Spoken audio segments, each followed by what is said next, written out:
16 বছরের প্রেমের সম্পর্কে ভেঙে প্রেমিকা অন্যত্র বিয়ে করেছে। মানতে না পেরে আত্মঘাতী যুবক যুবকের মৃতদেহ নিয়ে প্রেমিকার বাড়ির পরিবার ও প্রতিবেশীরা। 16 বছরের প্রেমের সম্পর্ক ভেঙে প্রেমিকা অন্যত্র বিয়ে করছে। মানতে না পেরে আত্মঘাতী যুবকের মৃতদেহ নিয়ে প্রেমিকার বাড়ির পরিবার ও প্রতিবেশীরা। সোশ্যাল মিডিয়ায় একটি পোস্ট, সেখানে প্রেমিকার সাথে ছবি দিয়ে লেখা 2009 থেকে 2025-এর রিলেশন শেষ করে দিল, সাথে পাশে লেখা 9 মাস আগের তোলা ছবি। সোশ্যাল মিডিয়ায় এই ছবি পোস্ট করে আত্মঘাতী হলেন যুবকের নিথর দেহ নিয়ে প্রেমিকার বাড়িতে গিয়ে ক্ষোভ পরিবার ও প্রতিবেশীদের। এমনই ঘটনায় চাঞ্চল্য ছড়ালো বাগদা থানার ভবানীপুর এলাকায়। জানা গিয়েছে ওই যুবকের নাম চিরঞ্জিত বৈরাগী, বয়স 30 বছর, বাড়ি বাগদা থানার মনোহরপুর পাশের গ্রামে। ভবানীপুরের মেয়ে সরস্বতী দাসের সঙ্গে দীর্ঘ 16 বছরের সম্পর্ক ছিল।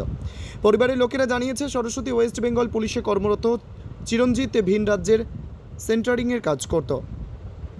সবই ঠিক চলছিল, কিন্তু হঠাৎই সম্পর্ক বিচ্ছেদ করে অন্য জায়গায় বিয়ে ঠিক হয় প্রেমিকার। আর এই খবর পাওয়ার পর সহ্য করতে না পেরে গলায় দড়ি দিয়ে আত্মঘাতী করে ওই যুবক। এরপরেই ক্ষোভে ফেটে পড়ে যুবকের পরিবার ও প্রতিবেশীরা। মৃতদেহ নিয়ে হাজির হয় তার প্রেমিকার বাড়িতে।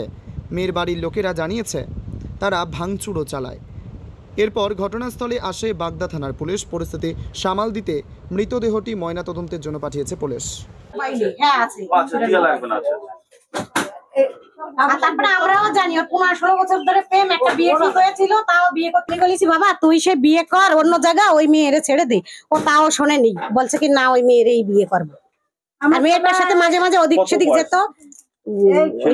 ছেলেটার বয়স ওদিক কয় বছর বয়স হবে চিরর? 20 বছর হবে ধরো বয়স। আমরা চাচ্ছি এর বিচার হোক, কেননা ওরে এত বছর ঘুরাই তার বিয়েটা হতে দিল না। বিয়ে ঠিক হয়ে গেছিল, ও বিয়ে করতে দেয়নি মেয়েটা। তাহলে ও যখন বিয়ে করতে দেয়নি, তাহলে ও কি করে বিয়ে করলো?